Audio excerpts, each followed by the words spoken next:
So I just had a quick question regarding, because a lot of us are developing a residential unit. So regarding l'île Rosemont, Yeah. it struck me that you kind of very adamantly separated your two residential volumes. So you had one volume that was strictly one kind of residential, and then one volume that was more like a family residential. And Yeah. I was wondering what was the reasoning behind kind of that movement, and also how do you kind of treat the intersections between those two volumes? Well, the reason for the two lobbies is because, perhaps contrary to what we would expect, the client was adamant that they could not be mixed, the family with the old age people, the seniors. I was not convinced about that, but they were adamant that they needed to have two separate entrances. But as I said, even though I have my doubt as to the reasoning behind that, that's what allowed us to, as I said, to create these two separate volumes. Because otherwise, if you have just one bank of elevators, you need to link everything. So if you look, for example, at social housing in Europe, what always strikes me is that, for example, for a 100-unit apartment complex, they'll have like 7 elevators. And here in North America, it's always the minimum number of elevators. So we always end up with 2 elevators. It drives the design afterwards, because you cannot make holes into that building, because you have to link every story. So the fact that it was ironical that we were kind of not to reconcile with the idea that you could not mix the families and the seniors, but at the same time, that's what allowed us to develop this kind of opening in between, so that this wing is just for the families and this wing is for the seniors. Does that answer the question, or? Yeah, Okay. yeah, it does. Thank you. Okay.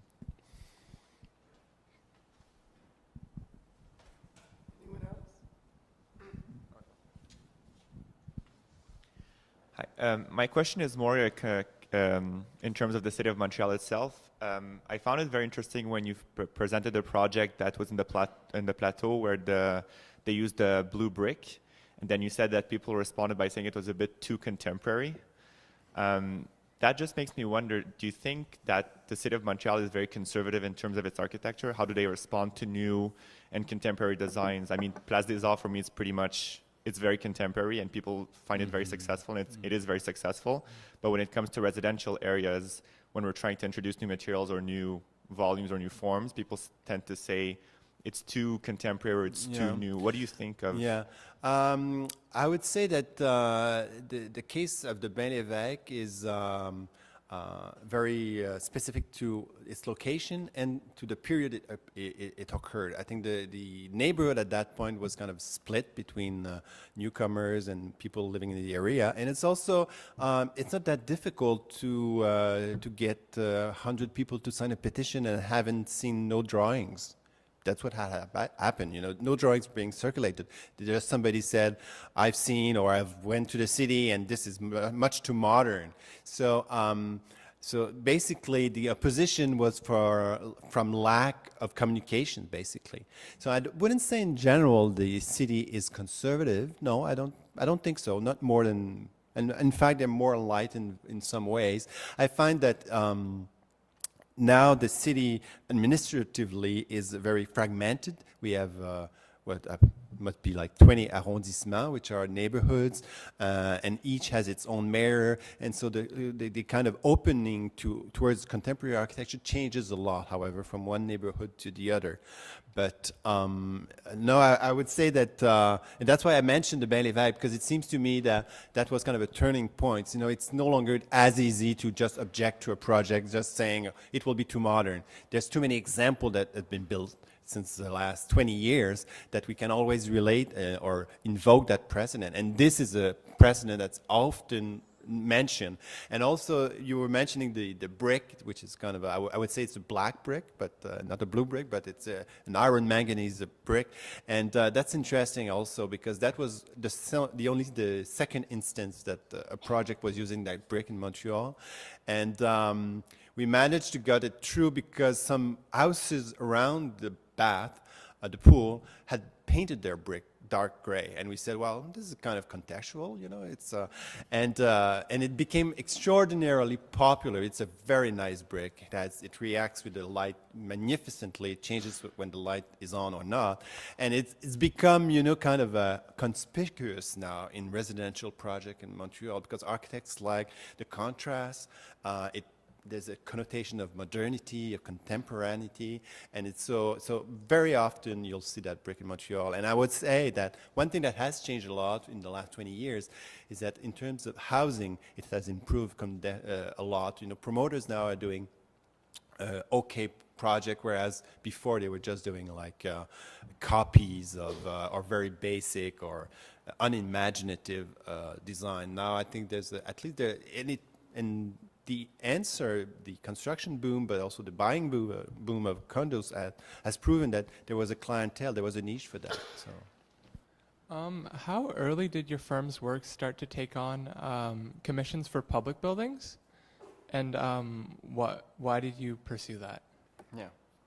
I wouldn't know the complete history of the office, and you have to know that it's been existing since early 50s. You know, it's a very old office that got different generation of architects. Since I've been at the office, so it's more than 25 years, our mainstay of the work has always been public architecture. Why is that? I think there's two main reasons. One is that we didn't have particularly business contacts. Very often private commission comes through contact, and we didn't. And the second thing also is, it's probably more important also, is that, first of all, I would venture to say there's still a larger share of the constructions that's publicly initiated in Quebec than in the rest of Canada. And traditionally, also, this is the kind of work where you had a little bit more leeway in terms of design.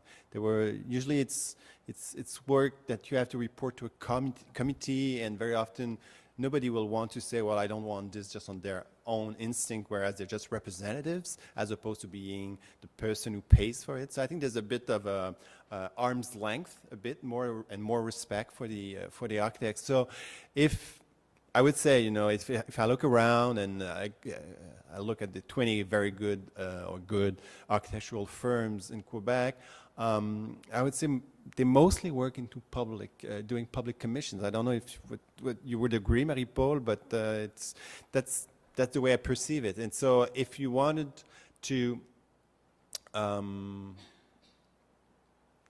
tackle architecture at a slightly higher level than just the basics, that's basically what you had to do.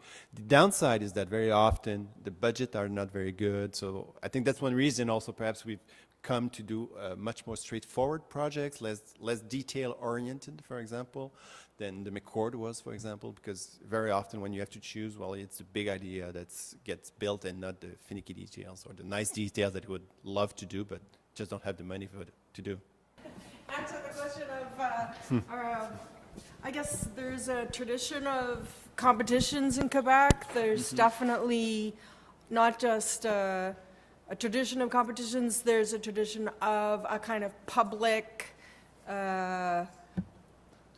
interest and advocacy for competitions. There's coverage of the results of the competitions. There's people paying attention to who is building this public building and evaluating it, talking about it afterwards. So I think all those foci, you could say, lead to a more maybe lively discourse around public buildings, and there's also that kind of positive effect of many of the architects being partly involved in teaching and private practice, and that was kind of the question that I wanted to ask you to talk about for a little bit, because you've had some involvement with University of Montreal for the last 10 years, and you started out recognizing that, and maybe the way that your office integrates practice and teaching.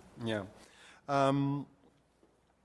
As I said, I never thought while I was studying that I would eventually teach. I came to teaching because somebody asked me, and after the first few tries, I guess they thought that I was not so bad, and they kept me. When I start talking about it, I always say, however, the primary emphasis is on the practice, however, so I will teach fairly regularly, but I have to juggle that with the professional side also. I find that what it brings to the practice is very often people will say, oh, they think you have the first shot at the best students, and they think that's the main reason you do it. For the longest time, we didn't hire former students of mine, and just 2 years ago, we hired 2 students, and they were in fact involved in the exhibition that's on display now. And but it was the first time that we did that, and it was fantastic with a very, very good help at the exhibition. So what it brings, however, is that it forces you also to confront your ideas with younger people. It also brings you out of the office and meet colleagues. Strangely enough, very often when you're working in an office, you're working always with the same people. And there, at the university, since there's a fair amount of practitioners also, but also permanent teachers, it's a collegial atmosphere that I very much like. The other side also is that we tackle at the university the level. I'm teaching first year masters, and with LM&a we concentrate on building of at the urban scale, perhaps a bit bigger even than the project I reviewed this afternoon with some of your colleagues. And this is a line of projects that very seldom do you get commissioned for. So it's a way also of developing your a new knowledge with the students, tackling bigger issues than that you don't necessarily have the opportunity to do in the practice. Sometimes I'll just show you one slide. It doesn't happen very often, but it happens that this year we worked on a site that's as a studio. We worked on a site that's next to the one that I just showed you on Rosemont. Okay, so this is the site for the Rosemont project that I showed you, and this is one student proposal. And for the last semester, we worked on this site here. So, and you have the example of 2 projects. This is the big industrial project I showed you that's been transformed by these students into condos. This also was housing further along the viaduct. So that was one of the more concrete application, where you could test ideas also with students that would inform quite rapidly your own practice. So that's another dimension that we get out of schooling. Thanks very much, Frédéric, and I hope everyone has a chance to visit the exhibition. Yeah, thank you.